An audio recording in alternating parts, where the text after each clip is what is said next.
आज से लगभग 1 डेढ़ महीने पहले मैंने एक वीडियो बनाया था जब ये रशिया यूक्रेन वॉर स्टार्ट हो रही थी, और उस वीडियो में मैंने बताया था कि इस वॉर के इंडिया पर क्या इम्पैक्ट्स होंगे।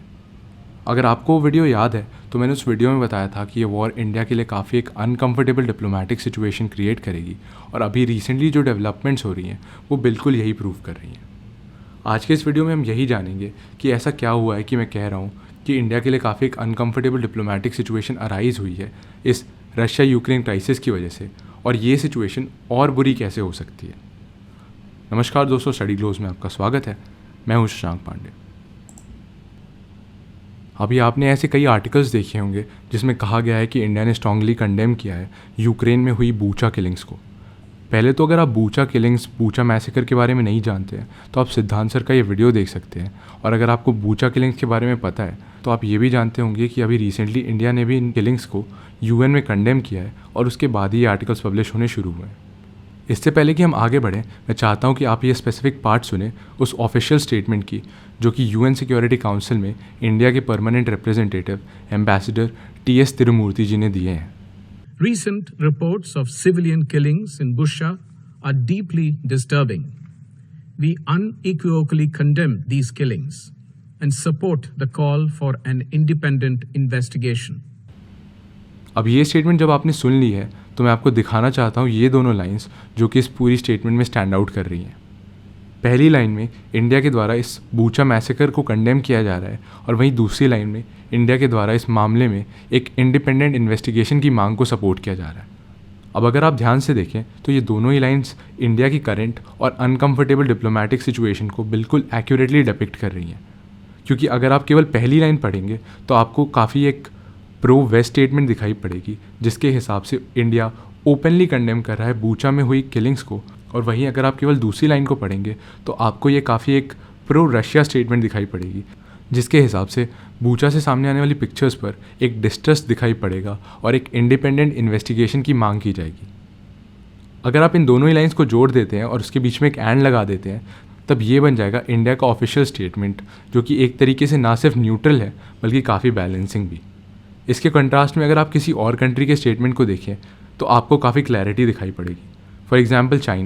चाइना की स्टेटमेंट शुरुआत में तो काफ़ी मिलती जुलती है इंडिया की स्टेटमेंट से, जिसके हिसाब से यूक्रेनियन टाउन बूचा में हुई किलिंग्स काफ़ी डिस्टर्बिंग तो है, लेकिन उनके हिसाब से पहले तो एक इम्पार्शियल इन्वेस्टिगेशन होनी चाहिए, और जब तक इस इंसिडेंट की सच्चाई और इसके पीछे के रीजंस को पता ना लगा लिया जाए तब तक सभी पार्टीज़ को अनफाउंडेड एक्यूजेशन लगाने से बचना चाहिए। अब आप देख सकते हैं कि कैसे चाइना की बातें भले सही हो या नहीं हो, बट उनकी बातों में क्लैरिटी है। लेकिन वहीं अगर आप इंडिया को देखें तो ना तो हम खुल के एक पार्टी को क्रिटिसाइज़ कर पा रहे हैं और ना ही हम खुलकर एक पार्टी का सपोर्ट। अब इंडिया के लिए पूरी सिचुएशन अनकंफर्टेबल इसलिए है क्योंकि इस पूरी रशिया यूक्रेन क्राइसिस की वजह से इंडिया की एक बहुत ही बुरी इमेज बनकर सामने आई है दोनों ही कंट्रीज़ के सामने, चाहे वो रशिया हो या फिर यूएसए। अब देखिए, भले ही रशिया इंडिया के न्यूट्रल स्टांस को ओपनली वेलकम कर रहा है, पर रशिया भी आज की डेट में ये जानता है कि वो लोग इंडिया पर पूरी तरीके से काउंट नहीं कर सकते, क्योंकि इंडिया आज की डेट में यूजुअली एक काफ़ी न्यूट्रल स्टांस ही पिक करेगा, और इसकी पॉसिबिलिटी तो बहुत ही कम है कि कभी भी इंडिया ओपनली सपोर्ट करेगा रशिया को। लेकिन वैसा केस आपको चाइना के साथ देखने को नहीं मिलेगा। रशिया जहाँ आज की डेट में इंडिया को एक फेंसिटर की तरह देख रहा होगा, वहीं वेस्ट में भी इंडिया को बहुत अच्छी तरीके से परसीव नहीं किया जा रहा है। अब इंडिया के लिए पूरी सिचुएशन कैसे डिप्लोमेटिकली अनकंफर्टेबल है ये तो हम समझ चुके हैं, लेकिन ये सिचुएशन इंडिया के लिए और टफ तब हो जाएगी जब एक यूक्रेन लाइक क्राइसिस होगी एशिया में, जिसके बारे में ऑलरेडी चाइना ने थ्रेटन करना शुरू कर दिया है। अब अगर ऐसी कोई सिचुएशन इन केस फ्यूचर में अराइज होती है तब इंडिया के लिए सिचुएशन और अनकंफर्टेबल हो जाएगी, क्योंकि तब इंडिया खड़ा होगा चाइना के अगेंस्ट यूएसए, जापान और ऑस्ट्रेलिया के साथ,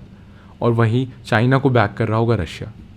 इस चीज़ पे मेरे हिसाब से आपको शॉक नहीं होना चाहिए, क्योंकि ये ऑलमोस्ट तय ही है कि अगर कभी ऐसा कुछ होता है और चाइना के अगेंस्ट अगर यूएसए कूद पड़ता है तो ऑब्वियस सी बात है कि रशिया चाइना को बैक करने के लिए उतरेगा, और ऐसा करने के पीछे रशिया का मेन रीज़न ये नहीं होगा कि चाइना ने यूक्रेन क्राइसिस में उसकी हेल्प की थी, बल्कि मेन रीज़न होगी रशिया की एनिमिटी यूएसए के अगेंस्ट, जो कि दिन पर दिन बढ़ती जा रही है। अब अगर आप ये सोच रहे हैं कि इंडिया का ये बैलेंसिंग स्टांस काफ़ी जस्टिफाइबल इसलिए है क्योंकि ऐसा करने से इंडिया ने रशिया को चाइना पर कम्प्लीटली डिपेंडेंट होने से बचा लिया है, चाइना की साइड जाने पर रोक लिया है, तो आपको समझना होगा कि वो ऑलरेडी हो चुका है। आज से कुछ साल पहले व्लादिमीर पुतिन ने एक स्टेटमेंट दी थी जिसके हिसाब से उन्होंने कहा था कि एक चाइना रशिया मिलिट्री अलायंस की पॉसिबिलिटी को रूल आउट नहीं किया जा सकता। अब मेन चीज़ जिस पे आपको गौर करना है वो ये है कि क्या आपने ऐसा कभी सुना है रशिया की तरफ से इंडिया को लेकर। इस कॉन्फ्लिक्ट के दौरान भले ही आप कह सकते हैं कि इंडिया ने एक न्यूट्रल स्टांस मेंटेन करके रखा है जिससे रशिया को बेनिफिट हो रहा है, लेकिन रशिया भी आज की डेट में ये तो जानता ही है कि वो कभी भी एक डायरेक्ट सपोर्ट एक्सपेक्ट नहीं कर सकता इंडिया से। लेकिन चाइना के साथ ऐसा केस नहीं है और शायद यही वजह है कि रशिया ने as per US officials China से मिलिट्री हेल्प मांगी है यूक्रेन में, ना कि इंडिया से। एक चीज़ और जो आपको जाननी चाहिए वो ये है कि अगर ऐसा कभी भी इन फ्यूचर होता है एशिया में, तो आपको ये एक्सपेक्ट नहीं करना चाहिए कि रशिया कभी भी कुछ भी अगेंस्ट बोलेगा चाइना के, क्योंकि रशिया क्वाड और इंडो पैसिफिक जैसे कॉन्सेप्ट्स पर ऑलरेडी अपना स्टांस क्लियर कर चुका है, और वो भी अभी नहीं, काफ़ी पहले ही। जैसे कि आप इस आर्टिकल में देख सकते हैं जिसमें रिपोर्ट किया गया है कि कैसे रशियन फॉरेन मिनिस्टर सर्गी लैवरोव के हिसाब से पूरा क्वाड और इंडो पैसिफिक का कॉन्सेप्ट बस एंटी चाइना है और इसमें इंडिया को फोर्सफुली एक पार्टी बनाया जा रहा है। अब ये स्टेटमेंट यूँ तो बहुत ही कुछ खास नहीं है, लेकिन ये स्टेटमेंट रशिया का अनकंडीशनल सपोर्ट शो करती है चाइना के लिए।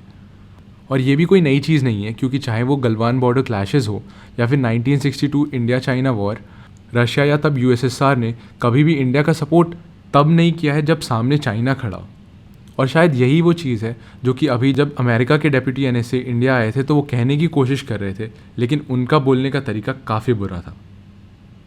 आपका आज की डेट में ये समझना ज़रूरी है कि अगर अभी इतनी अनकंफर्टेबल सिचुएशन है तो आप सोच सकते हैं तब क्या होगा जब ऐसा ही कोई अग्रेशन चाइना के द्वारा किया जाता है एशिया में, क्योंकि तब भी चीज़ें ज़्यादा डिफरेंट नहीं होंगी और तब इंडिया के सामने यही ऑप्शन रहेगा कि उसे चूज़ करना होगा एक रशिया बैक चाइना या फिर क्वाड में से किसी एक को। और तब तो इंडिया के पास कोई एक्सक्यूज़ भी नहीं होगा, तो इंडिया को डेफिनेटली टफ डिसीजंस लेने ही पड़ेंगे।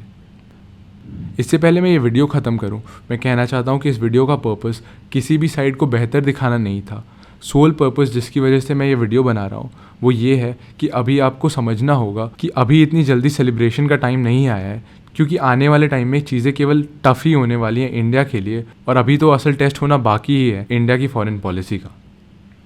मैं एक और चीज़ जो ऐड करना चाहता हूँ वो ये है कि इस टॉपिक पे अलग अलग एक्सपर्ट्स के अलग अलग ओपिनियंस हैं। मैं उनके अगेंस्ट नहीं जा रहा हूँ या फिर उन्हें गलत नहीं टर्म कर रहा हूँ। इस वीडियो के थ्रू मैं बस एक दूसरे पर्सपेक्टिव से आपको ये चीज़ें दिखाना चाहता हूँ जो कि मुझे लगा कि मिस हुई हैं उनके इस सिचुएशन के एनालिसिस में। ये था एंड इस वीडियो का। अपना ओपिनियन कमेंट सेक्शन में बताइए कि इंडिया को अब क्या करना चाहिए। आशा करता हूँ कि आपको ये वीडियो पसंद आया होगा, और अगर आप ऐसे ही और वीडियोज़ देखना चाहते हैं तो इस वीडियो को ज़्यादा से ज़्यादा शेयर करिए। Thank you.